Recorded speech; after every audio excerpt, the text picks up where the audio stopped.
யாவரும் எழும்பி நின்று நம்முடைய பாடல் புத்தகத்திலே 129வது பாடல் தேவனை துதியுங்கள் அல்லேலூயா, தேவனை துதியுங்கள் என்ற பாடலை நாம் பாடுவோம். அப்பொழுது தேவநாம மகிமைக்கென்று காணிக்கை சேகரிக்கப்படும். தேவனை துதியுங்கள் அல்லேலூயா, தேவனை துதியுங்கள், தேவனை துதியுங்கள் அல்லேலூயா, தேவனை துதியுங்கள்.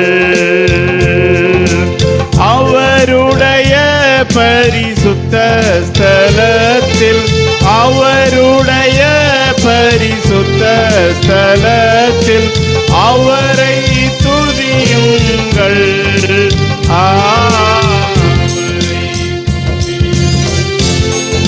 அல்லேலூயா,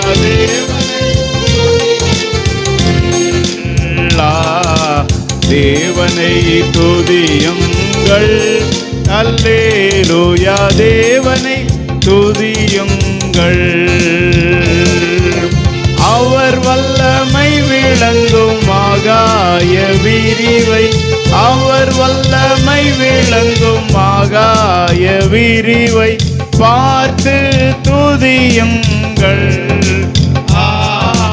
பார்த்து துதியுங்கள் அல்லேலூயா, தேவனை துதியுங்கள்.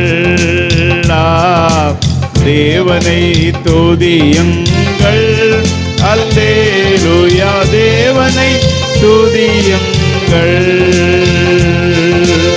அவர் வல்லமையுள்ள கிரியைகளுக்காக, அவர் வல்லமையுள்ள கிரியைகளுக்காக அவரை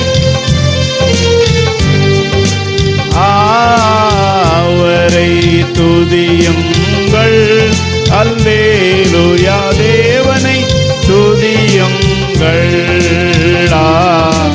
தேவனை துதியுங்கள் அல்லேலூயா, தேவனை துதியுங்கள். கடைசி அடியை யாவரும் கரங்களை தட்டி உற்சாகமாக பாடுவோம். ஓசையுள்ள கைத்தாளங்களோடும் அவரை துதியுங்கள். அதாவது சங்கீதக்காரன் 150வது சங்கீதத்தில் சொல்லும் போது ஓசையுள்ள கைத்தாளம், எல்லாரும் கரங்களை தட்டி உற்சாகமாக பாடி நம்முடைய தேவனை நாம் மகிமைப்படுத்தலாம். அதன் பின்பாடு ஜெபம் ஏறெடுக்கப்படும். ஓசையுள்ள கைத்தாளங்களோடு அவரை துதியுங்கள் என்று பாடும். ஓசையுள்ள கைத்தாளங்களோடும், ஓசையுள்ள கைத்தாளங்களோடும் அவரை துதியுங்கள். அவரை துதியுங்கள் அல்லேலூயா, தேவனை துதியுங்கள். தேவனை துதியுங்கள் அல்லேலூயா, தேவனை துதியுங்கள்.